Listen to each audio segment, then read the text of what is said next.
Good morning students, welcome again in plus 2 class geography. I hope you all are fit and fine. In my last video we discussed about the pollutions, basically the air pollution, and today we discuss the noise pollution, water waste disposal problems, urban and rural migration and the problems of slums. 4 main topic आज हम complete करेंगे। तो topic छोटे हैं तो आप please listen carefully. So we start the topic.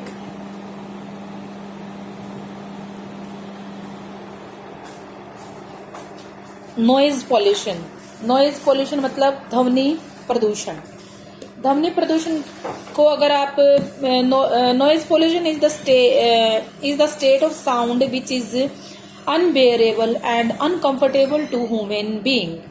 The main sources of noise pollution are factories, machines, construction sites, and demolition worker, transport vehicles, sirens, loudspeakers, and various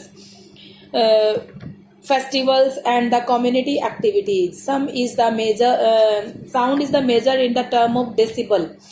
ध्यान रखो, यहाँ ऑब्जेक्टिव टाइप क्वेश्चन आएगा कि sound की मापने की इकाई क्या है, दैट इज द डेसिमल। और यहाँ से बहुत इंपॉर्टेंट चीजें नहीं हैं। आप लोगों को पता है कि किसी तोड़ फोड़ से या किसी मशीनों के द्वारा की जाने वाली साउंड से या किसी भी तरीके से जो साउंड पोल्यूशन होता है, सबसे अधिक ध्वनि प्रदूषण यातायात के वाहनों से होता है। सड़क पे चलने वाली जो सिस्टम है उसके अकॉर्डिंग कई बार आप लोगों ने देखा होगा कि गाने की धुन में जो मोटर व्हीकल्स के हॉर्न होते हैं वो हमारी कानों में बहुत तेज गति से चुभते हुए चलते हैं। उद्योगों से निकलने वाले सायरन हो सकते हैं। ये ध्वनि प्रदूषण सबसे ज्यादा इन्हीं चीजों से होता है। और ध्वनि प्रदूषण अगर कोई शादी है गांव में या शहर में तो उनसे बजने वाले डीजे की साउंड से होता है। हवाई अड्डे के आसपास जो घर हैं वहां पे बहुत ज्यादा पोल्यूशन होता है। महानगरों में कई बार अगर छोटे बच्चे उस एरिया में रह रहे हैं तो उन्हें इस टाइप के प्रॉब्लम से सामना करना पड़े तो उनके कान का पर्दा फट जाता है और उनके बहरे होने की संभावना बढ़ जाती है। ये टॉपिक सिर्फ इतना ही था। नेक्स्ट है अर्बन वेस्ट डिस्पोजल प्रॉब्लम्स। नगरीय अपशिष्टों का निपटारण की समस्या, ये सबसे इंपॉर्टेंट टॉपिक है बेटा। ध्यान से आप इस चैप्टर को समझना। क्वेश्चन यहाँ से पॉइंट आउट 101% होगा। नगरीय अपशिष्टों के निपटान की समस्या है। नगरों की जनसंख्या जो है, पॉल्यूशन जो है वो बहुत तेज गति से बढ़ रही है। ओवर क्राउडेड और produce large quantity of waste every day. Waste में जो अर्बन वेस्ट है वो सीरियस प्रॉब्लम है इन्वायरमेंट को बचाने के लिए, कि वो सबसे ज्यादा प्रॉब्लम है कि वो गार्बेज जो है वो अर्बन एरिया में पोल्यूशन को बढ़ाता है। अनकंट्रोल्ड वेस्ट और Vashi into steam and pollute reverse water. Industry जो है वो अर्बन एरिया में सबसे ज्यादा है, जिसकी वजह से पोल्यूशन है, जो वाटर पोल्यूशन है, लैंड पोल्यूशन है, एयर पोल्यूशन है एंड द नॉइज पोल्यूशन, ये सब चीजें उसी के कारण वहां से बढ़ जाती हैं। Urban solid waste is increase in alarming rate both of the absolute and the capita term. जो नगरों के अंदर जो ये चीजें बढ़ रही हैं वेस्ट का उद्योगों में, वो इतने तेज गति से बढ़ रही है कि गंभीर समस्या का रूप धारण कर रही हैं।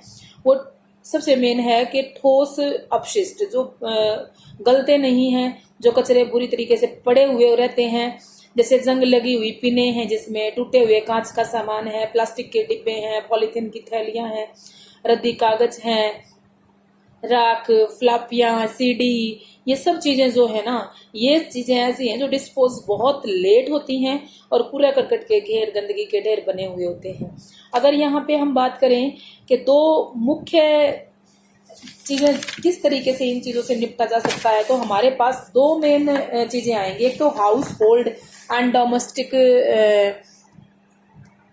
House hold and the domestic, just a minute बेटा, यस, यहाँ से डोमेस्टिक गार्बेज जो है एस्टेब्लिशमेंट एंड द इंडस्ट्री और द कमर्शियल एस्टेब्लिशमेंट। मतलब 2 तरीकों से इनसे निपटा जा सकता है।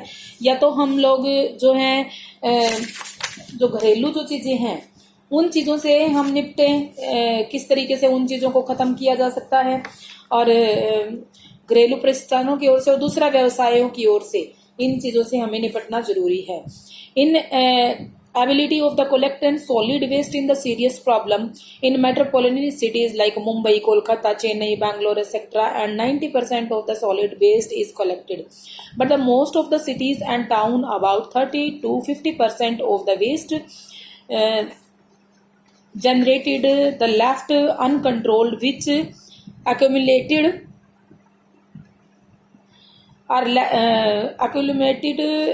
on streets. ये यहाँ पे बात बताई गई है कि बहुत सारे जो नगर हैं, जो मुंबई, कोलकाता, ये चीजें हैं, यहाँ से लगभग 90% इकट्ठा कर लिया जाता है, घर घर जाके या कूड़े कचरे के ढेरों से इकट्ठा करके, और 30 से 50% भाग को संग्रहण नहीं किया जाता, मतलब इकट्ठा नहीं किया जाता। सड़कों और खाली पड़ी भूमि पर, बेकार भूमि पर इनके ढेर लगा दिए जाते हैं। अगर आप देखें तो दिल्ली में सोनीपत साइड से जाते हुए एक बहुत बड़ा कूड़े का ढेर हमें देखने को मिलेगा, और अभी तो यहाँ से खत्म कर दिया गया है। जैसे ही हम जींद से और रोहतक जाते हैं, रोहतक की एंट्री के ऊपर कूड़े के इतने बड़े बड़े ढेर थे, जो रोहतक की जो पॉपुलेशन है उसके द्वारा इकट्ठा करके और उस जगह, खाली जगह पे उसका ढेर लगाया गया था। तो सबसे पहले ये एंट्री पे ही ये इतने बड़े बड़े ढेर देख के हमें ये पता लगता था कि रोहतक आने वाला है। तो इस तरीके से खाली जगह में ये जो गार्बेज के ढेर लगा दिए जाते हैं, ये सबसे बड़ी समस्या है। वैसे तो उन चीज़ों को वहाँ से करके और कुछ बायोगैस या कुछ धीरे धीरे कुछ चीज़ें बनाने के प्रयास किया जाता है, लेकिन फिर भी बहुत सारी चीज़ें ऐसी हैं कि उनसे कंट्रोल नहीं हो पाती, और एनवायरनमेंट में मीथेन गैस जो है वो भर जाती है, ग्रीन हाउस इफेक्ट काम करना शुरू हो जाता है। कार्बन डाइऑक्साइड की तुलना में भूमंडल का जो टेम्परेचर है उसकी वो उसमें मतलब जो गर्म होने की क्षमता है वो 34 गुना बढ़ जाती है। इन प्रॉब्लम्स की सबसे ज़्यादा हमें इस गार्बेज की दिक्कत आती है। अब यहाँ पे एक केस स्टडी दी गई है, a role model of restore the ecological and safeguard human health in Dhurula. यहाँ पे एक धोराला की स्थिति दिखाई गई है। मैं एक बार इसको पढ़ देती हूँ, आप इसको ये देखें कि ये केस स्टडी के बारे में क्वेश्चन पूछा जाता है। धोराला मेरठ के निकट लगभग 12,000 निवासियों का एक गांव है, जहाँ एक स्थित उद्योगों का अत्यधिक प्रदूषण वाला जो एरिया है, भूमि जल भारी वस्तुओं से दूषित हो चुका है, उद्योगों में अनौपचारिक अपशिष्ट जल भर चुका है। धोराला की जो स्थिति है वो बहुत दयनीय है। वहाँ एक सिविल सोसाइटी द्वारा 2003 में आकर्षित केंद्र बना, और मेरठ में एक एनजीओ गैर सरकारी संगठन सरकारी अधिकारियों की सहायता से परिस्थिति पुनर्भरण का एक मॉडल तैयार किया गया।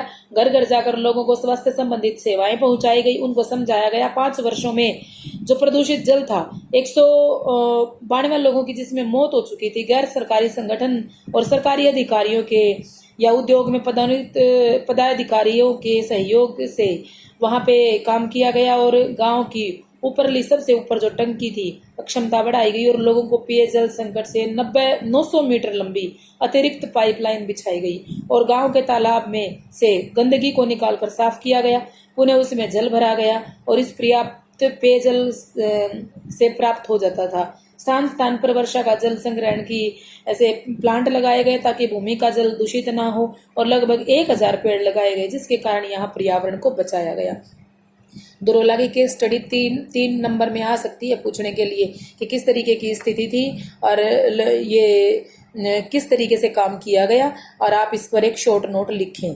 तो आप ध्यान रखना, ये जो एरिया है इसका 3 नंबर का क्वेश्चन बनाने की प्रैक्टिस कर लेना। ओके, नेक्स्ट इज नगरीय ग्राम नगर प्रवास, अर्बनाइजेशन, रूरल अर्बन माइग्रेशन। देखो बहुत बड़ी मात्रा में, बहुत ज्यादा मात्रा में पुल और पुश फैक्टर के थ्रू जो है ये भेजा जाता है। इस बहुत ज्यादा मात्रा में लोगों के जो लोग एक जगह से दूसरी जगह जाते हैं, गरीबी, भुखमरी, बेरोजगारी के कारण लोग एक जगह से दूसरी जगह जाते हैं। शिक्षा, स्वास्थ्य और मनोरंजन के संसाधनों के अभाव के प्रतिकूल शक्ति पैदा होती है। मतलब कि क्या है, यहाँ ये दिखाया गया है कि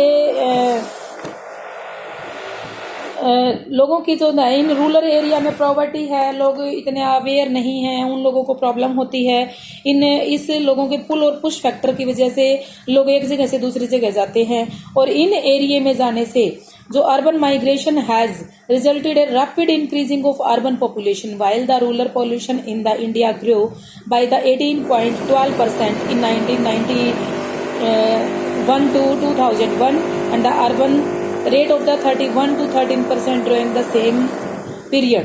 ठीक है, यहाँ से आप देख लेना। और करंटली जो है 47% जो वर्ल्ड है पॉपुलेशन है living in the cities, and लगभग 2000 by the 2050 more than the 2/3 भाग जो पॉपुलेशन होगा ना वो अर्बन एरिया में रहता हुआ हमें दिखाई देगा। Due to some voice problem, I think के वीडियो में कोई प्रॉब्लम हो रही होगी आपको सुनने में, तो जो प्रॉब्लम ऑफ स्लम्स का एग्जाम्पल है और लैंड पोल्यूशन है वो मैं कल की वीडियो में दूंगी। आज आप इतना ही करेंगे और जो केस स्टडी है उस पर क्वेश्चन अच्छे से बना लेंगे। Okay, thank you, have a nice day.